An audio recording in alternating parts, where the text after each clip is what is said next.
यीशु के कादिर व बरकत और जलाली नाम में आप सब बहन भाइयों को मेरी तरफ से इस्लाम।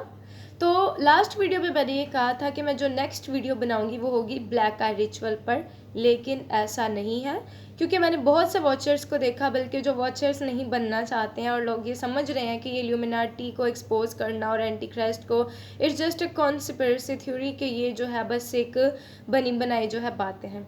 तो सबसे पहले आज आप इसी चीज़ को वाज़ा तौर पर देख लीजिए कि what Bible says about anti Christ and his followers, और किस जंग के बारे में जो है खुदा हमें चाहता है कि हम तैयार रहें। तो इसके लिए सबसे पहले आप बाइबल मुकद्दस में से देखिए इफ्सियों का खत, पौलुस रसूल का इफ्सियों के नाम खत, और उसका 6 बाब और उसकी 12 आयत। पहले 11 आयत पढ़ लेते हैं, फिर 12 आयत पढ़ेंगे। खुदा के सब हथियार बांध लो ताकि तुम अबलीस के मंसूबों के मुकाबला में कायम रह सको।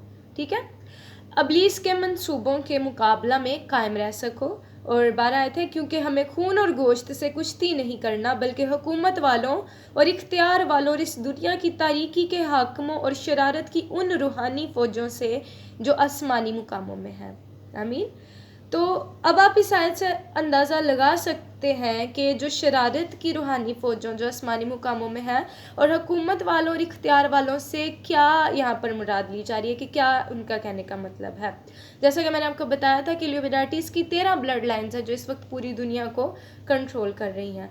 तो इसी के साथ हम देखेंगे एक और रेफरेंस बाइबल में से। आज हम सिर्फ रेफरेंसेस देखेंगे और what Bible says about it. इससे आप जान जाएंगे कि जो मैं तमाम एफर्ट्स कर रही हूँ और आपको बताना चाह रही हूँ ये क्यों है और किस वजह से है। ठीक है जी। तो अगला हवाला जो हम देखेंगे बाइबल में से वो है मुकद्दस लूका की अंजील और उसका 10 बाब और उसकी 19 आयत। आप पढ़िए, देखिए इसको। देखो मैंने तुमको इख्तियार दिया कि सांपों और बिच्छुओं को कुचलो और दुश्मन की सारी कुदरत पर गालिब आओ, और तुमको हरगिज़ किसी चीज़ से ज़रर ना पहुंचेगा। दुश्मन की सारी कुदरत, यहाँ पर इस बात को वाज़ह किया जा रहा है कि वो क्या काम करने वाले हैं, क्या इख्तियार होगा उनका, और हमें उसके अगेंस्ट जो है उसका मुकाबला करना। इसी के साथ आप देख सकते हैं यकूब और उसका 4 बाब और उसकी 17 आयत में लिखा है कि बस खुदा के ताबे हो जाओ और अबलीस का मुकाबला करो तो वो तुमसे भाग जाएगा। खुदा के ताबे होकर हमें अबलीस का मुकाबला भी करना। इसी तरह पतरस 5 बाब की 8 आयत के मुताबिक कि तुम होशियार रहो और बेदार हो। तुम होशियार हो और बेदार रहो, क्योंकि तुम्हारा मुखालिफ अबलीस जो है वो फाड़ने वाले शेर बब्बर की तरह धाड़ता फिरता है कि आपको नुकसान पहुंचाए। ठीक है, तो आप इन आयात को जो है आप इनको इस तरह से नहीं समझ सकते कि ये जस्ट ऐसे ही है, क्योंकि खुदा का कलाम जो है नहायत कुदरत वाला है और कोई भी ऐसी बात नहीं है जो इस कलाम से बाहर हो। ठीक है, तो इसी के साथ एक और हवाला देखेंगे, पहला यूहन्ना और उसका 10 बाब उसका 2 बाब और उसकी, सबसे पहले आप देख लीजिए 2 बाब की 15 आयत और 16 आयत। कलाम खुदा में यूँ लिखा है कि ना दुनिया से मोहब्बत रखो ना उन चीज़ों से जो दुनिया में है। जो कोई दुनिया से मोहब्बत रखता है उसमें बाप की मोहब्बत नहीं। अगली आयत में लिखा है, क्योंकि जो कुछ दुनिया में है यानी जिस्म की ख्वाहिश और आंखों की ख्वाहिश और ज़िंदगी की शेखी, वो बाप की तरफ से नहीं बल्कि दुनिया की तरफ से है। ठीक है, तो यहाँ पर आप देखते हैं कि दुनिया के बारे में ये बात की जा रही है। तो जो लोग ये समझ रहे हैं कि इल्यूमिनाटीज़ को एक्सपोज करना या इन एजेंडाज़ के ऊपर बात करना या इन सब चीज़ों का बयान करना जो कि मैं कर रही हूँ, और बहुत से इस तरह के लोग हैं जो एनालाइज करते हैं इन सब चीज़ों को, तो वो सब ऐसे ही कर रहे हैं। तो वो सब ऐसे ही नहीं करे। खुदा का कलाम इस बात के बारे में पहले से प्रिडिक्शन करता है, पहले से प्रोफेसी जो है वो कर दी गई थी, पहले से ही सब कुछ बता दिया गया था कि क्या है किस तरह से है। ठीक है, और आपका ईमान होना चाहिए कि हम जो भी कर रहे हैं वो हम खुदावंद के कलाम के मुताबिक कर रहे हैं, और कोई भी बात जो होगी वो कलाम से बाहर नहीं होगी। ठीक है, तो इस बात का जो है आप खास ख्याल रखें कि कोई भी बात मैं खुद से नहीं बना रही हूँ, या जैसे अलमास भाई हैं, वेन लेवी सर हैं, वो कोई भी बात खुद से नहीं बना रहे हैं। सब चीज़ें जो हैं वो आपके सामने आहिस्ता आहिस्ता वाज़ेह होती चली जाएंगी। तो इसी तरह यूहन्ना 2 बाब की 18 आयत से आप जो है इसको पर्सनली रीड कर लीजिएगा, 2 बाब से लेकर 26 आयत तक। ठीक है, इसके बारे में एंटी क्राइस्ट के बारे में जो है उसमें साफ तौर पर बयान कर दिया गया है। तो आए कुछ चीज़ें आपको बता भी देती हूँ और आपको समझ भी आ जाएगा कि जो हम बात कर रहे हैं या जितनी चीज़ें हमने एक्सपोज की हैं वो इस चीज़ से रिलेटेड हैं। ठीक है, तो मैं पढ़ना शुरू करूँगी 18वीं आयत से। पहला यूहन्ना उसका दूसरा बाब और उसकी 18 आयत से, ए लड़को ये आखिर वक्त है और जैसा तुमने सुना कि मुखालफ मसीह आने वाला है, उसके मुआफिक अब भी बहुत से मुखालफ मसीह पैदा हो गए हैं, यानी इल्यूमिनाटी, सैटनिज्म वाले, और वो 13 ब्लड लाइन्स और भी बहुत से ऐसे ग्रुप्स हैं जो कि चल रहे हैं। इससे हम जानते हैं कि ये आखिर वक्त है, because we are in end times, we are the last generation. वो निकले तो हम ही में से, मगर हम में से थे नहीं, इसलिए कि अगर हम में से होते तो हमारे साथ रहते, लेकिन निकल इसलिए गए कि ये जाहिर हो कि वो सब हम में से नहीं है। ठीक है, तो यहाँ से आप इस बात का बखूबी अंदाज़ा लगा सकते हैं कि जो भी ब्लड लाइन्स बनी है, या ये जो इल्यूमिनाटी वाले, जिस तरह से मैंने बॉलीवुड को और हॉलीवुड को एक्सपोज किया, और आगे भी बहुत से स्टार्स और बहुत सी चीज़ें, तो देखिए कि बाइबल खुद इस चीज़ को बयान कर रही है। ठीक है, कि वो थे इंसान ही, ठीक है, लेकिन अब वो हम में से नहीं है। जैसे कि मैंने बताया ब्लैक आई रिचुअल, वो किस तरह से आई ऑफ हॉरस में, थर्ड आई में उस वर्म को दाखिल करता है ताकि आपका ज़मीर ख़त्म हो जाए, और ये सब चीज़ें जिस तरह कि अब आगे चलकर आप इसको देखते जाएंगे। मैंने पहले ही कहा था कि हम स्कूल लेवल से स्टार्ट करेंगे और फिर यूनिवर्सिटी लेवल तक जाएंगे अपनी पहली इंट्रोडक्शन की वीडियो में, तो उम्मीद है कि आप सबको याद होगा।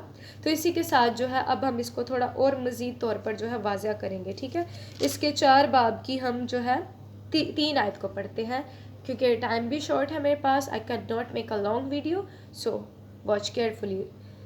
यूहन्ना 4 बाब और उसकी 3 आयत, और जो कोई रूह यीशु का इकरार ना करे वो खुदा की तरफ से नहीं, और यही मुखालिफ मसीह की रूह है जिसकी खबर तुम सुन चुके हो कि वो आने वाली है, बल्कि अब भी दुनिया में मौजूद है। ए बच्चों, तुम खुदा से हो और उन पर गालिब आ गए हो, क्योंकि जो तुम में है वो उससे बड़ा है जो दुनिया में है, यानी कि इस दुनिया का हाकिम, हवा की अमलदारी का हाकिम, वो अबलीस जो हारा हुआ है।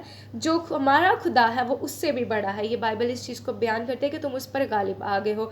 तो अब जो है हमें ज़रूरत है कि हम दूसरों को भी इस चीज़ के मुतालिक बताएं और उनको तैयार करें कि किस तरह का वक्त चल रहा है और क्या होने वाला है। ठीक है, और इसी के आगे पढ़ेंगे हम कि बच्चों तुम खुदा से हो और उन पर गालिब आ गए हो, और 5वीं आयत में वो दुनिया से है, इस वास्ते दुनिया किसी कहते हैं और दुनिया उनकी सुनती है, वो हमारी नहीं सुनते। वो इसको कॉन्स्पिरेसी थ्योरी करार दे देते हैं कि जस्ट इनके मुंह की बातें, ये जस्ट इसी तरह से कह रहे हैं, लेकिन ऐसा कुछ भी नहीं है। ठीक है, हम खुदा से हैं, जो खुदा को जानता है वो हमारी सुनता है, जो खुदा से नहीं वो हमारी नहीं सुनता।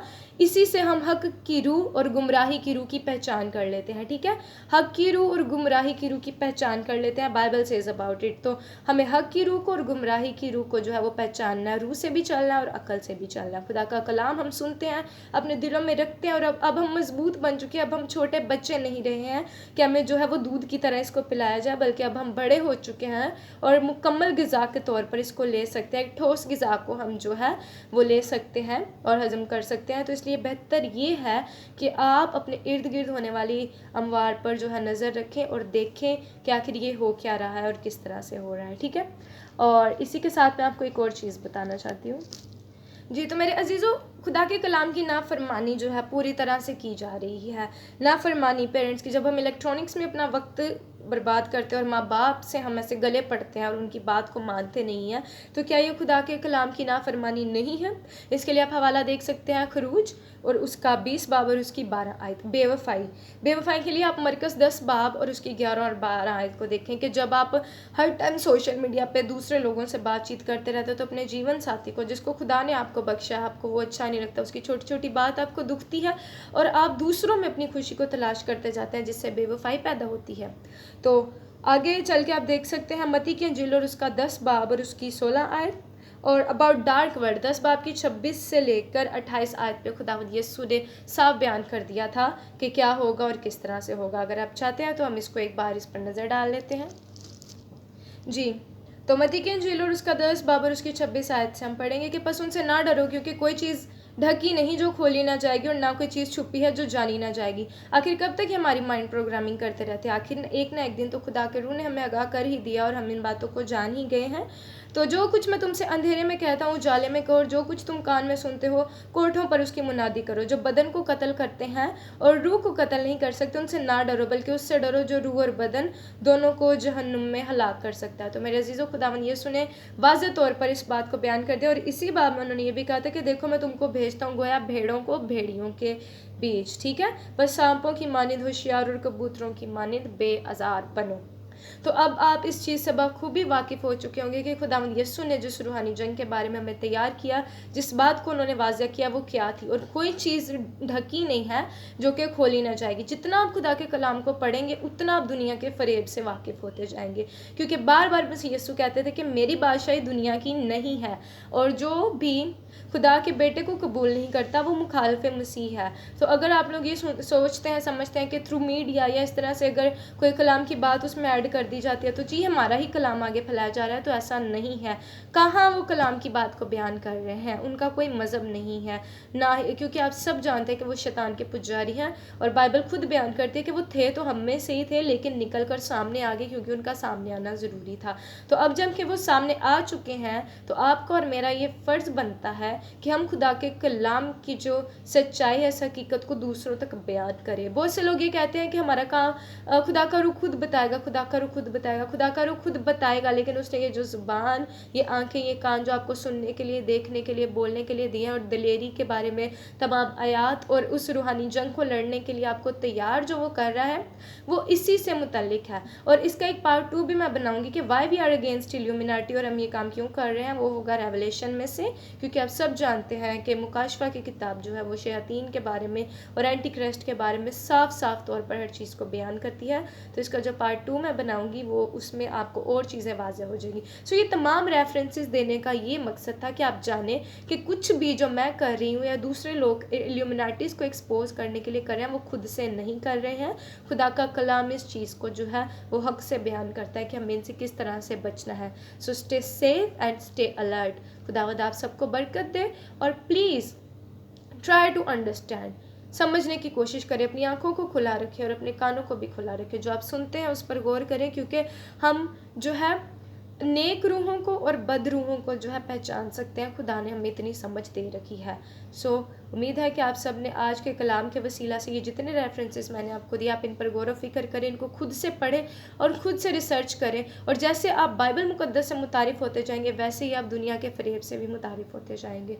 So don't trust on anyone, किसी पर भी यकीन ना करें। खुदा के कलाम को पढ़ें, खुदा के रूह की हदायत पर चले, और अपने इर्द गिर्द के कामों को देखें। आप खुद समझ जाएंगे कि खुदा क्या चाहता है कि आप किन चीज़ों पर जो है नज़र करें और किन चीज़ों से महफूज रहें, क्योंकि जो आखिर तक बर्दाश्त करेगा वही निजात पाएगा। खुदावंद आप सबके साथ हों। Stay blessed.